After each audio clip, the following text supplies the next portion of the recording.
झटपट पटापट लक्ष्मी जी घर के अंदर प्रसन्न होके अंदर आएंगी घर के पटापट। झटपट पटापट लक्ष्मी जी घर के अंदर प्रसन्न होके अंदर आएंगी घर के पटापट। नाचतो सगळं विसरून पोरी बघता थांबून, निळा पिवळा लाल लाल रांगोळी काढतो वाकून।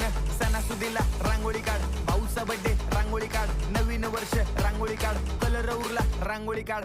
उभी लाईन, आडवी लाईन, तिरपी लाईन, वाकडी लाईन, फुल काढ, चिमणी काढ, हत्ती चुकला पुसून काढ। सगळ्यांनी इकडे लक्ष द्यायचं आहे, टेन्शन घ्यायचं नाही, डान्स करत राहायचा। सासूबाई चिडणार आहेत, घाबरायचं नाही, वाईप करत राहायचे आणि सोबत म्हणायचं झटपट पटापट लक्ष्मी जी घर के अंदर प्रसन्न होके अंदर आएंगी घर के पटापट। झटपट पटापट लक्ष्मी जी घर के अंदर प्रसन्न होके अंदर आएंगी